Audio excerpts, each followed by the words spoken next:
You guys are going to be so disappointed.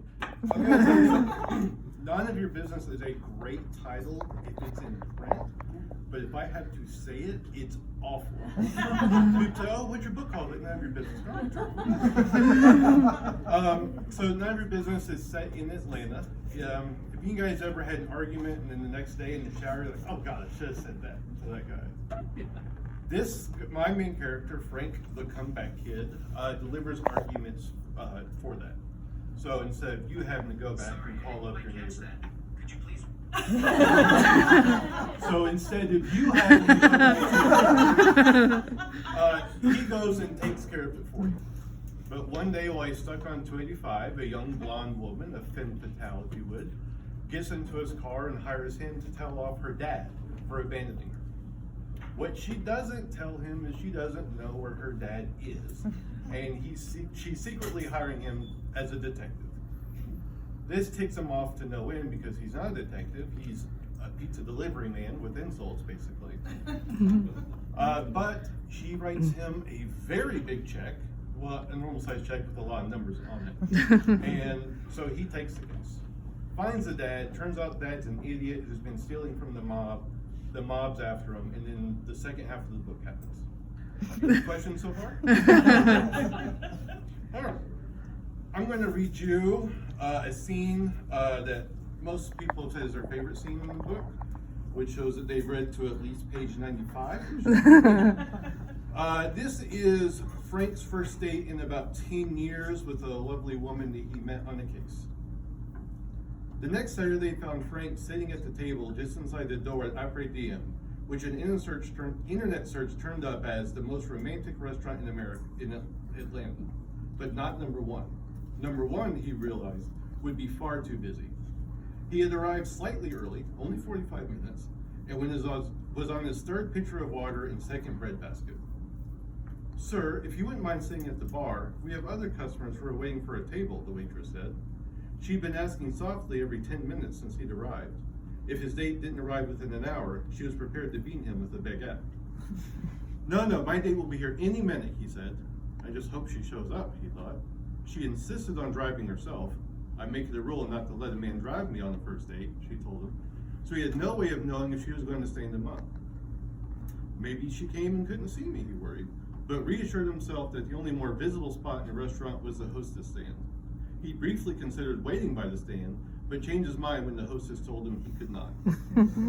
His phone dinged the text, sending his heart into his stomach. He tried to look cool, pulling it out of his pocket and locking it, but only succeeded in looking like a very nervous man trying to look cool while yanking his phone out of his pocket and spilling his water glass. Is she there yet? The message read. It was Lucky. Lucky is the girl who hopped into the car. If you buy the book, you can find all these stories. No, don't you have anything better to do on a Saturday night than check up on my date? He responded. Not really. I haven't been on a date in a while. I think guys are intimidated by my wholesome good looks and tendency to say things like, I'm sorry, but I can't go on a date with you because I'm in love with my insult delivery man, but he broke my heart by dating another woman. I know you're not in love with me, and stop calling me an insult delivery man. You know that's not what I do. I'm just trying to get your They text really long. And very well spelled, am I funny? I'm just trying to get your confidence up. Women love confidence, and what's more confidence inspiring than a young, beautiful woman being in love with you? $1 million in a sports car. Gotta go, she's here. Kate had walked in the door precisely at the time they agreed to meet. She spoke to the hostess, but saw Frank sitting 3 feet away trying to look casual. He stood when she walked to the table and tried to take her coat and push her in her chair. He made such a racket, sliding the chair across the floor, that Kate stood and leapt into the next chair over, sliding herself in before Frank could get behind her and try again. After the waitress bought her a glass of water, Kate leaned across the table. Frank, I like you. Frank immediately began waiting for the but. Years of training had conditioned him to expect the worst. Experience had shown him that the worst rarely happens. That's why it's called the worst and not the million other less bad things. But he refused to let his guard down. But, he prompted, no but, and we spent an evening together, not alone granted, during which I told you my darkest and most intimate story. But, he re-prompted, I made up re-prompted, guys, it's cool. Shakespeare did the same thing. And we both have more fun if we treated this as our second date. Well, that means if we went out again, he stopped short when he saw her eyebrows do the thing that women do when he needed to shut the heck up. Have a great time and get to know even better. Nice day, she said. What's good here? I have no idea, he said. I've never been here before, but I can wholeheartedly recommend the water and the bread in the little basket here. There's about 200 more pages. I can keep going if you want. How much time do I have? About 4 minutes. I have 4 minutes to entertain your questions.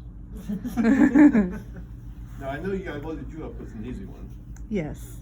So, Jack, who do you think Mr. that you... Rose, please. Who do you feel like your writing style is most similar to? Most people who have read the whole book say Douglas Adams, but I actually think it's more Christopher Moore. Hmm. Thank you. I had almost the same question. Were you aiming for a particular author to emulate? Most of the times I say Douglas Adams, but if I'm with the reader, I say Christopher Moore. Have you ever read any Christopher Moore? I haven't. You should. He's a comedic writer. He has a series set in San Francisco about vampires. I think the first one is called You Suck, but that may be the second one or the third one, but really good. I admittedly read a lot of him while I was writing this, so I cannot prevent any influences from coming across. But I also read The Hitchhiker's Guide about 1,000 times growing up, so. How many books have you written so far? That's a very personal question. This is the only one that I've published so far. I've got another one that is in beta reads right now, and then a outline for the sequel to this. But this is my first completed effort. At what stage in the process do you normally start looking for beta readers? Right between when I say, all right, I'm done, it's pretty good, and oh my God, this is garbage. Generally what I'll do is I'll do what I consider my first draft, and then I will put it away and write a short story or two, and then read it myself, after I've kind of forgotten about it, and then make those changes, and then I'll look for beta readers. By the way, nobody wants to do beta reading. And then most of the time there is okay, something? No, I like it. Thanks. Yeah, what was the genesis or what inspired you to write this? That's an That's my excellent question. question. And I didn't even give you that one. I never get to tell the story. So I used to live in Paulding County in Dallas and work in Norcross. So I had an hour and a half long commute that went Interstate 20 and then up the downtown connector. So I was sitting on the downtown connector, just sitting because it stops at that time of day. And I was thinking about writing an essay about traffic in Atlanta. But by the time I got home, I realized I had too much self-respect to write an essay about traffic in Atlanta. But it did become the first scene of this book, in which he's stuck on 285, and Lucky gets into the car with him to hire him. And then I just kept writing a few more jokes and a few more jokes, wrote the plot around it. So when was that first experience? How long has it been? 4 years. Oh, just 4? Yeah. 4 years. I spent 3 years from the moment I first started typing this until I published it. The next one would have been a lot longer. A lot shorter, but yes. Who's your target audience? I have to confess, when I started writing it, it was just my wife. It didn't occur to me that after you hire a cover designer and a copy editor, and I was like, you gotta sell more than one copy to turn a profit. So I think next time I'm gonna look at that harder. I can tell you that I sell mostly to women older than 65.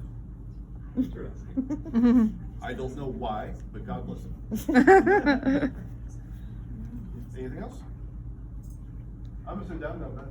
You should sit down. You got 20